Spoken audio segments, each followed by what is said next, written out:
Hello and welcome back. So last video में हमने the tale of Custard the dragon का complete explanation देख लिया था। उस एक्सप्लेनेशन के साथ हमने सेंट्रल आइडिया, थीम और उसकी समरी भी देखी थी। बट इस वीडियो में हम कुछ ऐसे क्वेश्चंस, ऐसी चीज़ों की बात करेंगे जिसकी इम्पोर्टेंस आपको अगर अभी फील नहीं होगी तो एग्जाम पेपर देख के तो पक्का फील हो जाएगी, क्योंकि पोएम से रिलेटेड अधिकतर क्वेश्चंस लॉन्ग नहीं एक्सकर्प्ट बेस्ड होते हैं। अब एक्सकर्प्ट बेस्ड मतलब आपको कंप्लीट पोएम में से कोई भी पैराग्राफ दे दिया जाएगा, कोई भी स्टांजा दे दिया जाएगा और उससे रिलेटेड कुछ क्वेश्चंस पूछे जाएंगे। जैसे उस पोएम में या उस पैराग्राफ में राइमिंग स्कीम कौन सी है, पोएटिक डिवाइसेस कौन से यूज हुए हैं, उसका मेन कैरेक्टर कौन है, उसमें मीनिंग क्या है उस वर्ड का, और सबसे इम्पोर्टेंट एंड सबसे फेवरेट क्वेश्चन, उसका पोएट कौन है। तो पोएट तो अभी तक आपको लर्न हो ही गया होगा। इस पोएम का पोएट है फ्रेडरिक ओडेन नैश। अब बाकी चीजें भी हम लर्न कर ही लेते हैं। सबसे पहले आते हैं राइमिंग स्कीम पर। बचपन से पढ़ा होगा राइमिंग स्कीम किसे कहते हैं, राइमिंग स्कीम कैसे बनाते हैं। सबसे पहली चीज जब राइमिंग स्कीम पढ़ाते वक्त हमें बताई गई, कैट का राइमिंग होता है बैट, मैट, सैट। तो ऐसे ही राइमिंग वर्ड्स हमें ढूंढने हैं पोएम्स में, तो राइमिंग स्कीम अपने आप मिल जाएगी। जैसे पैराग्राफ नंबर 1 और इस कंप्लीट पोएम में राइमिंग स्कीम है ए ए बी बी। कैसे, चलिए देखते हैं।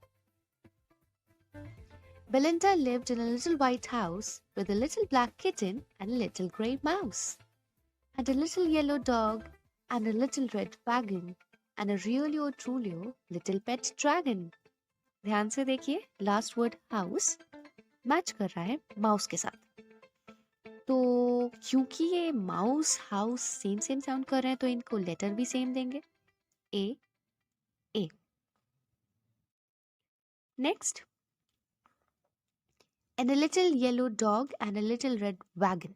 लास्ट वर्ड है वैगन, ध्यान दीजिएगा। और नेक्स्ट लाइन का लास्ट वर्ड है ड्रैगन। दोनों साउंड सेम कर रहे हैं तो दोनों को सेम लेटर से डिनोट करेंगे, बी बी। अब ध्यान से देखिए, राइमिंग स्कीम बनती है ए ए बी बी, लेकिन जरूरी नहीं पूरी पोएम की राइमिंग स्कीम सेम हो। सो ध्यान से देखिएगा, लास्ट वर्ड्स का राइम किसके साथ बनता है और उसी हिसाब से नंबरिंग करेंगे। जैसे but presently up spoke the little dog Mustard. Here the last word is mustard. Mustard. I had have been twice as brave if I hadn't been flustered. So flustered के साथ rhyme कर रहा है, हाँ कर रहा है, तो we will have the same letter A A. आगे देखते हैं, and up spoke ink and up spoke blink. Blink. We had have been 3 times as brave, we think. So again, think, blink, be, be. Next देखते हैं, and Custard said, I quite agree that everybody is braver than me. Again, maybe same ना दिख रहे हो लेकिन sound same कर रहे हैं, agree, me. So same letter से denote करेंगे C C. Now remember, पिछले में A A B B था और next stanza में again A A B B था, लेकिन इस पैराग्राफ में, इस स्टैंजा में ए ए बी बी सी सी है, तो ज़रूरी नहीं पूरी पोएम की कंप्लीट एक ही राइमिंग स्कीम हो, वो डिफरेंट भी हो सकती है। पोएटिक डिवाइसेस की बात करते हैं। अब इस पोएम में बहुत सारे पोएटिक डिवाइसेस यूज करे गए हैं, तो सबसे इजी एंड सबसे पहला पोएटिक डिवाइस जो हम पढ़ेंगे, सिमिली। जब भी हम as, such as, similar to, like in words का यूज करते हैं तो उसे हम सिमिली के अंदर डालते हैं। जैसे शार्प एज मस्टर्ड, हमने ये डॉग का नेम पढ़ा था शार्प एज मस्टर्ड, सो इसलिए उसका नाम था mustard. Mouth like a fire place, ये हमने कस्टर्ड के लिए पढ़ा था कि उसके माउथ को किसकी तरह कंपेयर किया गया है, विद अ फायर प्लेस।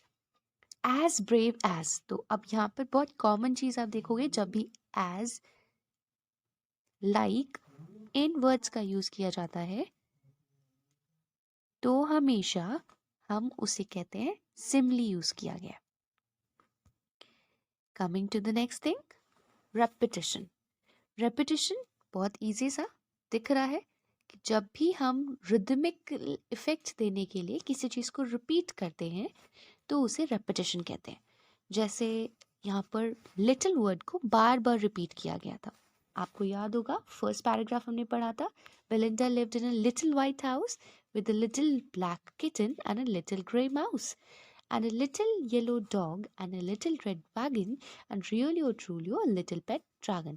तो इस सिंगल पैराग्राफ में 5 और अराउंड 6 टाइम्स लिटिल वर्ड का यूज किया गया था, उसे रिपीट किया गया था फर्स्ट 2 स्टैंजास के अंदर अंदर बहुत बार।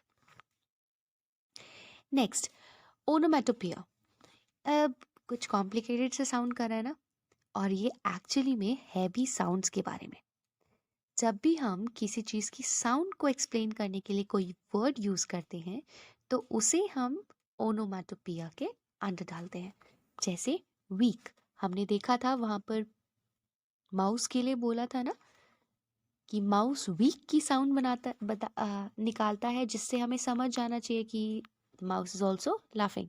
सो माउस की गिगलिंग की साउंड कौन सी है, वीक। फिर नेक्स्ट हमने जब पायरेट के साथ फाइट चल रही थी कस्टर्ड की तो देखा था क्लैटर, क्लैंक, जैंगलिंग, ये सारे साउंड वाले वर्ड्स थे, तो ये ओनोमेटोपिया। नेक्स्ट देखिए पोएटिक लाइसेंस। लाइसेंस, लाइसेंस से ड्राइविंग याद आई होगी, इसमें भी कुछ कुछ वैसा ही है। लाइसेंस मतलब रूल्स, लैंग्वेज के रूल्स। जब भी पोएम को और इंटरेस्टिंग बनाने के लिए पोएट लैंग्वेज के रूल्स को ओबे नहीं करता तो उसे हम कहते हैं पोएटिक लाइसेंस। तो जैसे यहाँ पर हमने देखा था रियोलियो, ट्रूलियो और वीक, वीक की स्पेलिंग रियोलियो, ट्रूलियो। यहाँ ध्यान से देखिए, ये वर्ड्स एक्चुअली में एग्जिस्ट नहीं करते, लेकिन to make it more interesting हमने ये यूज किया था। और एक जगह था विंडा, विंडा एक्चुअली में विंडो इज द वर्ड, लेकिन उसकी जगह पे हमने विंडा यूज किया था बेलिंडा के साथ। So this is again making poetic licence. Alliteration, ये एक्चुअली सिमली से भी बहुत ईजी है। एलिट्रेशन मतलब जब भी किसी लेटर को बार बार रिपीट किया जाता है लेटर को, जैसे ब्रेव, बैरल, बेर, सब में बी कॉमन है, बेलिंडा भी में भी कॉमन है, तो जहां पर भी सेम लेटर्स यूज करते हैं एक ही लाइन के अंदर लगातार तो उसे हम कहते हैं एलिट्रेशन। Next, elution.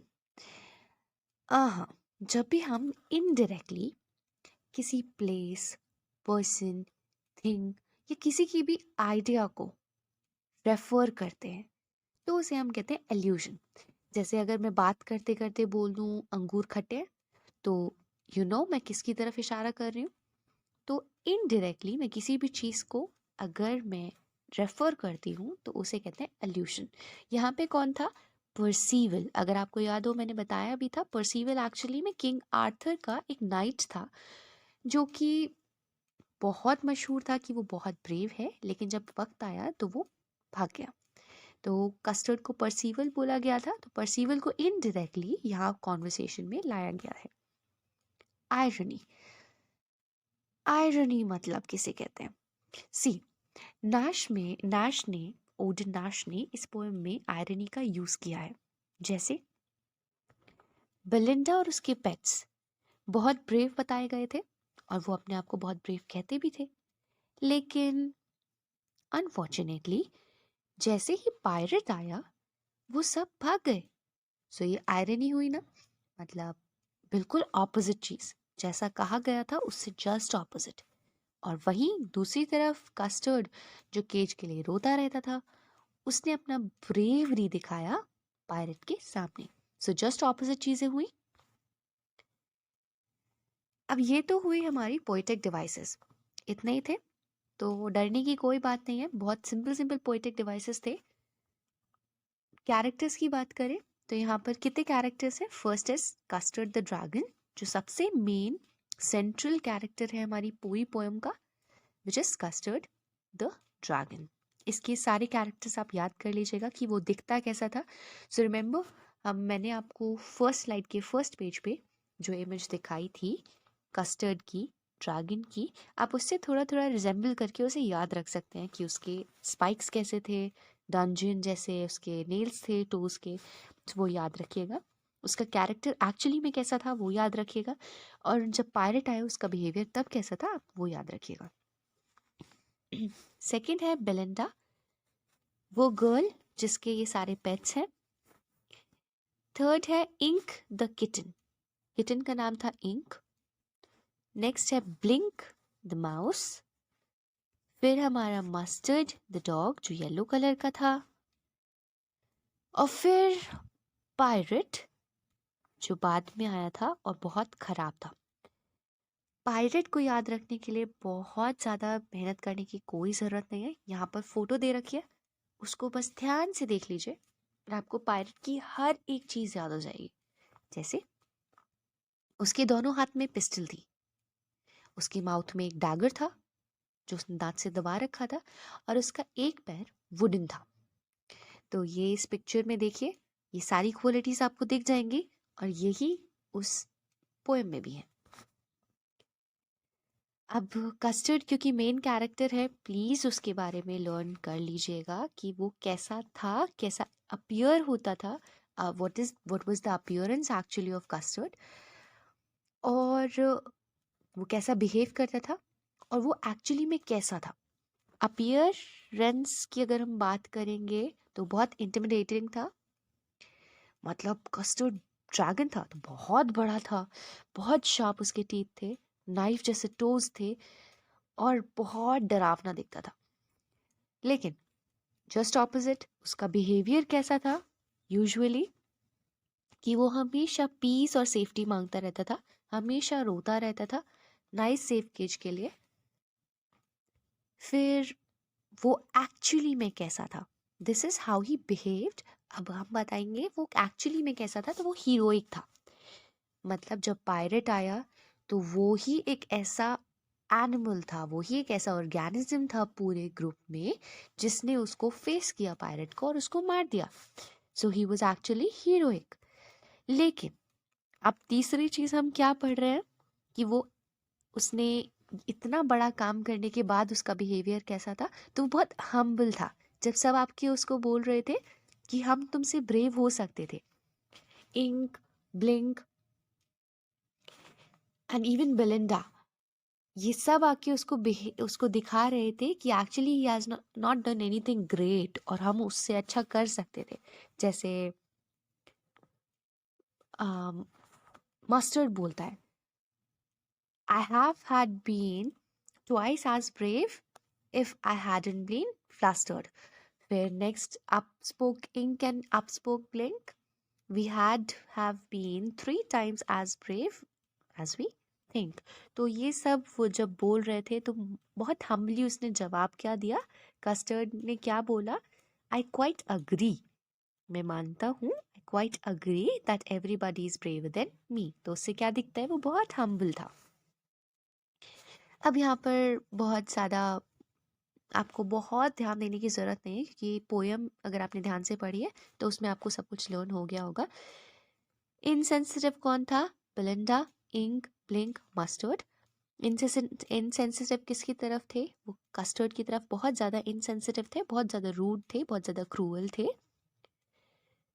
उसको अलग अलग नामों से बुलाते थे और उसको बहुत ज़्यादा टीज करते थे। कावर्ड कौन था? कस्टर्ड कावर्ड दिखाया गया है, लेकिन एक्चुअली में कावर्ड कौन थे? वो सब कावर्ड थे, बाकी सब। पायरेट कैसा था? बहुत ईविल था। अब प्लॉट क्या है पोम का? प्लॉट मतलब कि क्या क्या हुआ। सबसे पहले बेलिंडा और उसकी पेट्स के बारे में बताया गया, कस्टर्ड के बारे में बताया गया, फिर पायरेट आया, कस्टर्ड ने सबको रेस्क्यू कर लिया, और उसके बाद सबका बिहेवियर कैसा था। यहाँ पे मीनिंग्स की हम बात करें तो हर एक पैराग्राफ में बहुत अलग अलग वर्ड्स हैं जिनके मीनिंग्स लर्न करना बहुत इंपॉर्टेंट है। तो आप यहाँ पे स्क्रीनशॉट ले सकते हैं, pause the video, take the screenshot और ये सारे मीनिंग्स एक बार आप पढ़ लीजिए। मैं वापस इसलिए नहीं पढ़ रही हूँ क्योंकि मैं ऑलरेडी पिछले वीडियो में इन सब की मीनिंग्स बता चुकी हूँ। Here is the second page and the last one. तो यहाँ पर हमारी कंप्लीट पोम फिनिश हो जाती है और अब इसमें कुछ भी नहीं रहा है। अगर आपने ये दोनों वीडियोस बहुत ध्यान से देख ली तो you can complete the entire एक्सकर्व्ड in a wonderful way. Thank you and have a nice day.